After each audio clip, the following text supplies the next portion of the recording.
So hello student, good afternoon. Today we study about cardiogenic shock and medical surgical. इसके पहले हमने cardiac की जितनी जो डिजीज पढ़ी थी, आप लोग सिलेबस में से देखिएगा। अगर आपको कोई भी डाउट आप फेस कर रहे हैं तो आप मुझे बताइएगा, है ना, क्योंकि मैंने आपको ऑलरेडी ये सारी चीज़ें कंप्लीट करा चुकी हूँ ऑफलाइन क्लास में, और ऑनलाइन भी मैंने इसमें से बहुत सारी चीज़ें ऐड की हुई है, डाली हुई है।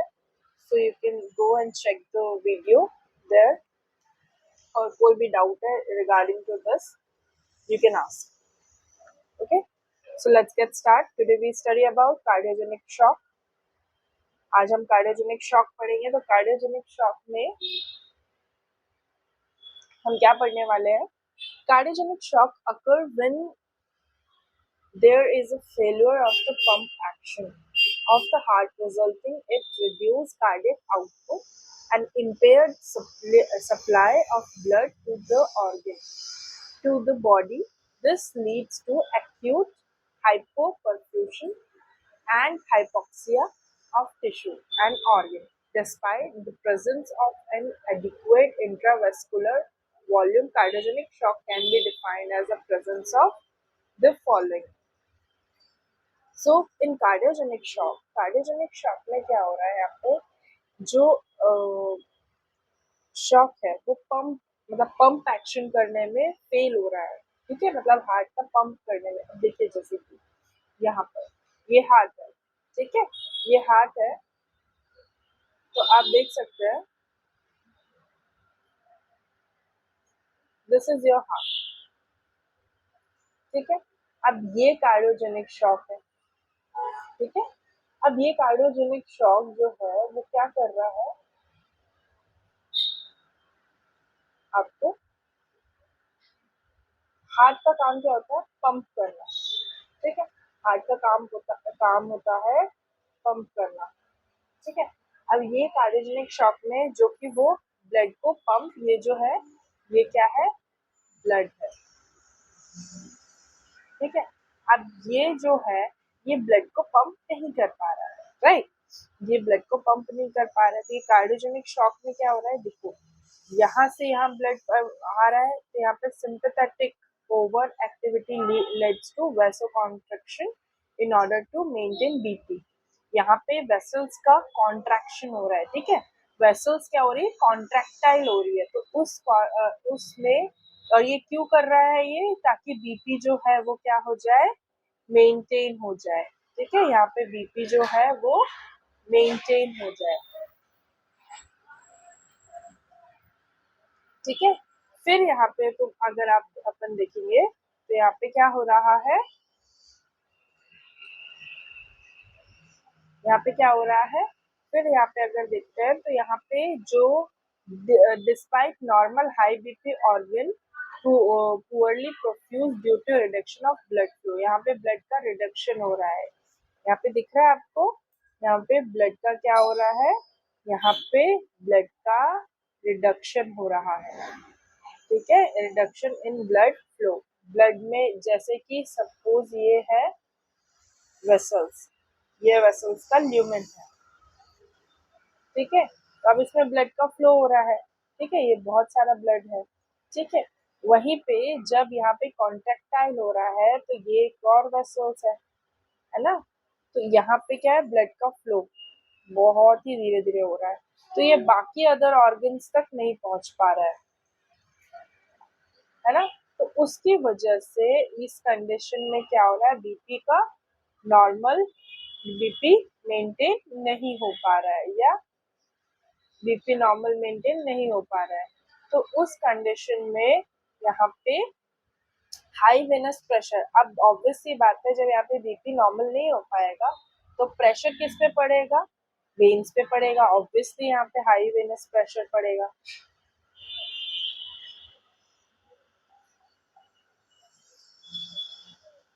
है ना। यहाँ पे प्रेशर पड़ेगा, तो जब यहाँ पे प्रेशर इंक्रीज हुआ तो उस जगह पे ये जो पुअर माइटोकॉन्ड्रियल कॉन्ट्रेक्टाइल, यहाँ पे कॉन्ट्रेक्शन नहीं होगा, जिसके कारण से कार्डियोजेनिक शॉक हो सकता है। तो यही सारी चीजें ये इस पूरी डेफिनेशन में बताई गई है कि कार्डियोजेनिक शॉक क्या है। कार्डियोजेनिक शॉक एक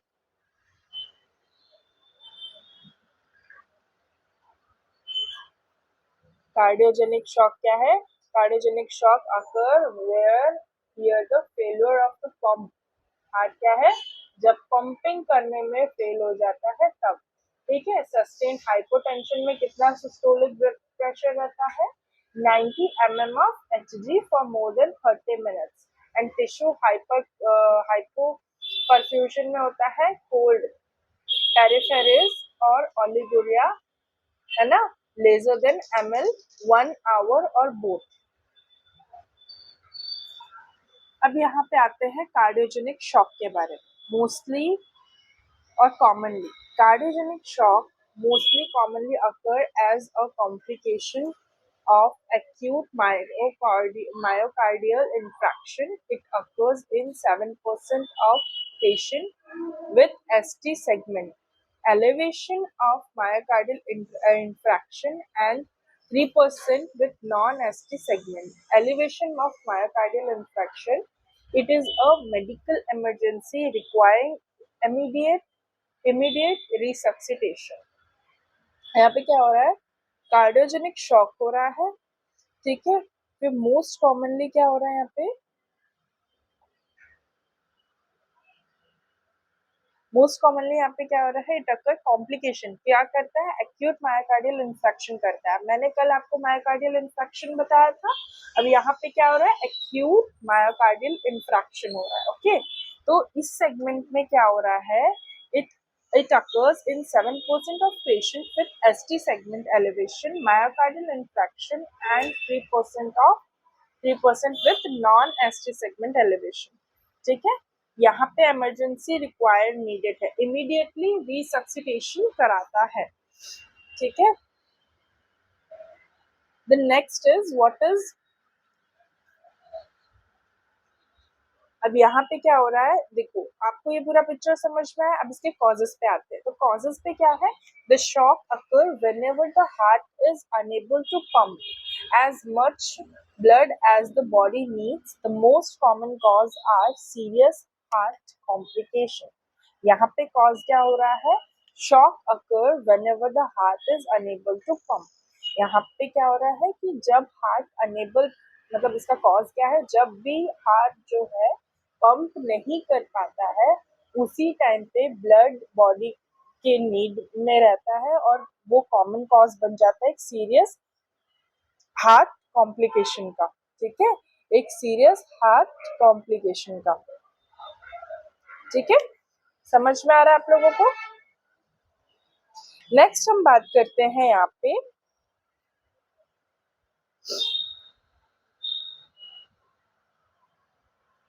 नेक्स्ट हम यहाँ पे अगर बात करेंगे तो यहाँ पे क्या आएगा? इनके दोनों के कॉजेज आएंगे इस तरीके से, ड्यू टू इंस्ट्रिक्ट हार्ट प्रॉब्लम की वजह से और किसी अदर कॉज की वजह से।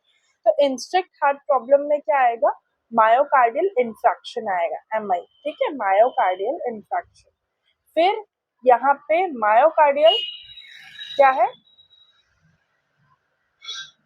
कॉन्फ्यूशन। मायोकार्डियल कॉन्फ्यूशन क्या है? फिर डिसरिथमिया क्या है? एक्यूट माइट्रल रिक्यूब्रेशन क्या है? वेंटिकुलर सेप्टल रप्चर क्या है? कार्डियक रप्चर क्या है ना? ये सारी चीजें मैं आपको बता चुकी हूँ। माइट्रल कार्डियक रप्चर क्या होता है? रप्चर मतलब होता है फटना या झड़ना या कटना।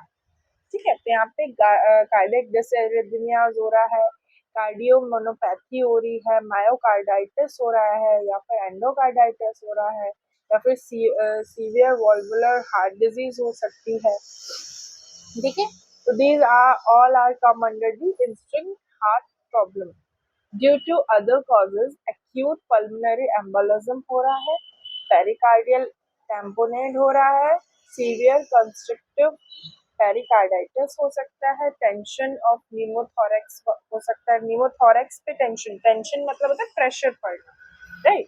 फिर आता है बैक्टीरियमिया सेप्सिस हो सकता है, इनके कारण से भी हो सकता है, हिस्ट्री ऑफ प्रीवियस इन्फेक्शन की वजह से इसमें पेरिफेरल आ गया, वस्कुलर डिजीज आ गई, सेरिब्रोस वस्कुलर डिजीजेस आ गई, ये सारा कुछ आ गया। ठीक है, नेक्स्ट हम बात करते हैं यहाँ पे risk factor for cardiogenic shock. Risk factor क्या क्या होंगे? ओल्डर एज हो सकता है, ओके, ओल्डर एज हो सकता है, यहाँ पे आप देख सकते हैं ओल्डर एज होगा, फिर having a history of heart attack और हार्ट फेलियर, ये हो सकता है, having a coronary heart disease that affect all of the heart major blood vessels, फिर हाई ब्लड प्रेशर हो सकता है, डायबिटीज हो सकती है, women who have heart attacks are at higher risk of shock than man. ठीक है, ये हो सकता है। ठीक है, फिर बात करते हैं यहाँ पे कॉजेज की। अब कॉजेज में क्या है? Pathophysiology, when the myocardium can not contract sufficiently, जब मायोकार्डियम जो मायोकार्डियम है वो जब सफिशिएंटली परफॉर्म नहीं कर पाएगा या कॉन्ट्रैक्ट नहीं हो पाएगा, उस कंडीशन में क्या होता है? देखिए, when myocardium cannot contract sufficiently to maintain adequate cardiac output, stroke volume decrease. Stroke volume क्या हो रहा है यहाँ पे? Decrease हो रहा है ना? And heart cannot eject adequate volume of blood in with each contraction. जब भी हार्ट पंप होता है तो आपको पता है कि एट्रियम और वेंट्रिकल्स में ब्लड का फ्लो होता है, तो जब ब्लड का फ्लो होता है तो ये क्या करते हैं? इसको कौन कराता है? मायोकार्डियम लेयर करवाती है कॉन्ट्रैक्शन। ठीक है, जब वो कॉन्ट्रैक्शन प्रॉपर तरीके से नहीं होगा तो कार्डियक आउटपुट प्रॉपर वे में मेंटेन, मतलब उसमें स्टिल वो ब्लड जो है वहाँ पे लेफ्ट हो जाएगा, मतलब रह जाएगा। ठीक है, तो उसके कारण से हार्ट है ना ठीक से एडिक्वेट अमाउंट में इजेक्ट नहीं हो रहा है ब्लड का फ्लो, फिर है ना इसी के कारण इतने कॉन्ट्रैक्शन हो रहे हैं। ठीक है, फिर आता है the blood back up, the blood backs up behind the वीकडन left ventricle, increase preload and causing pulmonary congestion. उसके वजह से ब्लड जो है वो बैकअप होगा, है ना, उसके वजह से वीक जो वेंट्रिकल है उसमें वो वीक होगा और उस पर लोड पड़ेगा। ठीक है, फिर जिसके कारण ये क्या कॉज करेगा? Pulmonary congestion, pulmonary congestion. Okay, in addition to compensate for the drop of stroke volume, किसी इस एडिशन में कंपनसेट करे स्ट्रोक वॉल्यूम के ड्रॉप को, the heart rate increase in an attempt to maintain cardiac output, जो heart rate है वो क्या होगी? इंक्रीज होगी, जिसके कारण ये अटेम्प्ट करेंगे कि कार्डियक आउटपुट मेंटेन है, इज इट मेंटेन और is it not maintain. Okay, so next we have come to the next portion of this is pathophysiology. Okay, this is the pathophysiology. Here the pathophysiology, as I told you earlier, pathophysiology is यहाँ पे क्या हो रहा है? impaired pumping होगी, ability of the left ventricle is decreased। ठीक है, क्योंकि वीकन होगा। ठीक है, अब इसके दो कारण हो रहे हैं, ये देखो, डिक्रीज स्ट्रोक वॉल्यूम होगा, इनएडिक्वेट सिस्टोलिक एम्पटिंग, मतलब सिस्टोलिक मतलब ऊपर ऊपर मतलब जो एट्रियम से वेंट्रिकल्स में जाएगा तो वो एम्प्टी नहीं हो पाएगा, जिसके कारण कार्डियक आउटपुट डिक्रीज होगा और एलिवेटेड लेफ्ट वेंट्रिकल, है ना, इलिंग प्रेशर मतलब ज्यादा वो प्रेशर नहीं लगा पाएगा। ठीक है, लेफ्ट वेंट्रिकल में प्रेशर नहीं पड़ेगा क्योंकि ब्लड एंड मतलब प्रॉपर तरीके से वहां पे आया ही नहीं है, जिसके कारण डिक्रीज ब्लड प्रेशर, जहाँ पे प्रेशर जो ब्लड का जो प्रेशर है वो डिक्रीज होगा और आर्टेरियल प्रेशर इंक्रीज होगा। ठीक है, लेफ्ट में आर्टेरियल जो प्रेशर, क्योंकि वो बार बार ब्लड को इजेक्ट करने की कोशिश करेगा ना एट्रियम से वेंट्रिकल्स। ओके, सो नेक्स्ट यहाँ पे फिर देखते हैं हम यहाँ पे decrease the tissue perfusion, decrease the tissue perfusion, यहाँ पे डिक्रीज हो रहा है टिश्यू परफ्यूजन, फिर इंक्रीज पल्मोनरी वेनस प्रेशर। यहाँ पे टिश्यू परफ्यूजन में डिक्रीजिंग हो रही है और पल्मोनरी वेनस प्रेशर जो है वो इंक्रीज कर रहा है। फिर आता है लैक्टिक एसिडोसिस। यहाँ पे लैक्टिक एसिडोसिस हो रहा है। Lactic acidosis in the sense कि यहाँ पे लैक्टिक एसिड जो है वो लैक्टिक एसिडोसिस हो रहा है। Increase pulmonary capillary pressure. यहाँ पे जो पल्मोनरी में जो कैपिलरी का जो प्रेशर है वो भी इंक्रीज हो रहा है। फिर आता है पल्मोनरी इंडस्ट्रियल एडिमा और इंट्रा एल्वुलर एडिमा। ठीक है, यहाँ पे पल्मोनरी इंडस्ट्रियल एडिमा हो रहा है, फिर इंट्रा एल्वुलर एडिमा भी हो रहा है। ठीक है, okay. The next is, so this is it of the pathophysiology. Next we have come to the clinical manifestation. Clinical manifestation. Now what is the clinical manifestation of the cardiogenic shock? Clinical manifestation is chest pain हो रहा है, nausea vomiting हो रही है। Sign देखो, आपको sign भी इसमें दिया गया है ना। nausea vomiting हो रही है, डिसअपनिया हो रहा है, साइनोसिस हो रहा है, प्रोफ्यूज हो रहा है, स्वेटिंग हो रही है, कंफ्यूजन हो रहा है, रेस्टलेसनेस होगा, है ना, पैल्पिटेशन होगा, ये सारी चीजें इसमें हो रही है। फिर आता है डायग्नोस्टिक इवैल्यूएशन। डायग्नोस्टिक इवैल्यूएशन में जितने भी डायग्नोसिस से रिलेटेड शीट है वो, तो इसमें क्या है, blood pressure measurement, ECG, electrocardiogram, chest x-ray, echocardiography, coronary angiography, laboratory test include complete blood count, ABGS analysis, blood chemistry, cardiac enzyme test, and brain neurotic peptide. Okay, so these all are in the diagnostic evaluation. ठीक है, next we have come to the management. तो management में क्या होता है, सबसे पहला emergency life support. Emergency life support हो रहा है यहाँ पे, तो उसमें आएगा treatment is required for any type of shock. ठीक है, मैनेजमेंट देखिए 3 तरीके से डिवाइडेड है मैनेजमेंट। इसमें मेडिकल मैनेजमेंट है, ठीक है, और आपका ये सर्जिकल मैनेजमेंट है, और फिर आपका नर्सिंग मैनेजमेंट है। ठीक है, तो मैं आपको पहले मेडिकल मैनेजमेंट बताती हूँ। ओके, मेडिकल मैनेजमेंट में emergency life support, emergency treatment is required for any type of shock. This treatment help to get oxygen rich blood flowing to the brain, kidney and other organs. Restoring blood flow to the organ is necessary to keep the patient alive and to try to prevent long-term damage to the organ. Emergency life support treatment included, जैसे कि इसमें क्या क्या हो रहा है यहाँ पे, यहाँ पे रेस्ट बॉडी रखना है, लंग्स और हार्ट को मोर ऑक्सीजन, मतलब उन तक ऑक्सीजन पहुंचे, क्योंकि ब्लड तो ठीक से पहुंच नहीं पा रहा, पंप नहीं हो पा रहा है, तो वो सब हमको देना है। Giving patient fluid including blood and blood products. ठीक है, needle inserted in the vein and help to get the more blood or major organ.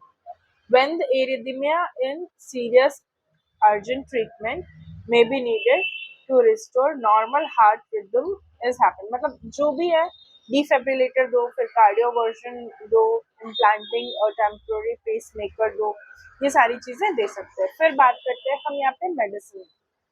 तो doctor may be prescribed medicine to increase the force with which the heart muscles contract or to treat the heart attack।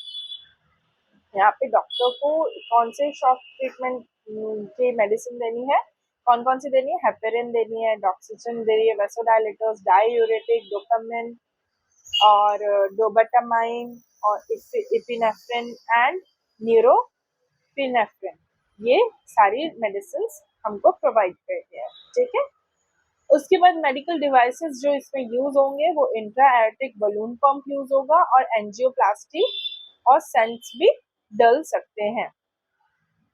ठीक है, फिर यहाँ पे बात करते हैं surgery के बारे में। तो सर्जरी में कोरोनरी आर्टरी बाईपास सर्जरी या बाईपास ग्राफ्टिंग हो सकती है, surgery to repair and injury to heart, ठीक है, हार्ट पंप होगा, हार्ट ट्रांसप्लांट होगा, ठीक है, ये सारी चीजें इसमें होगी। Okay, so next is nursing management. Nursing management में नर्सिंग असिस्टेंट आएगा, ठीक है, फिर आएगा इम्प्रूविंग कार्डियक आउटपुट। तो पहले आएगा नर्सिंग असिस्टेंट में पहला पार्ट जो है वो इम्प्रूविंग कार्डियक आउटपुट होगा, और कार्डियक आउटपुट के साथ साथ improving oxygenation, maintaining tissue perfusion, है ना। तो ये 3 तरीके से देगा। तो नर्सिंग मैनेजमेंट में सबसे पहला है वो है ECG monitoring to detect the arrhythmias, which increase myocardial oxygen consumption, might monitor hypodynamic parameters to elevate effectiveness of implemented therapy। फिर आएगा monitor BP and mean of arterial pressure, MAP जिसको हम कहते हैं 30 minutes के लिए। फिर आएगा measure and recorded urine output every hour। उसमें हम क्या क्या करेंगे, obtain daily weight, assess serum electrolytes, है ना, ये सारा कुछ। फिर आएगा इम्प्रूविंग ऑक्सीजनेशन। तो ऑक्सीजनेशन में monitor respiratory rate and rhythm every hour, monitor arterial blood gas ABG, ठीक है, उनका लेवल भी देखना है। फिर आता है auscultate lungs filled by abnormal sound every hour, administered oxygen therapy to increase oxygen tension, है ना। फिर आएगा elevate head to bed और 2 to 30 degree to facilitate lung expansion, ठीक है। फिर आएगा maintain perfusion, tissue perfusion। यहाँ पे परफॉर्म होगा neurologic status every hour using the Glasgow coma scale, obtain blood urea. ये सारा कुछ जो ये जितना भी मैं बता रही हूँ आपको, ये सब कुछ है ना, ये सारा कुछ आपको हॉस्पिटल प्रैक्टिस में करते हैं, ठीक है। आपको ये पता होगा ग्लासगो कॉमा स्केल क्या होता है, आप इसको सर्च करिएगा, ठीक है। And this one is also you can search what is obtained blood urea in and another one is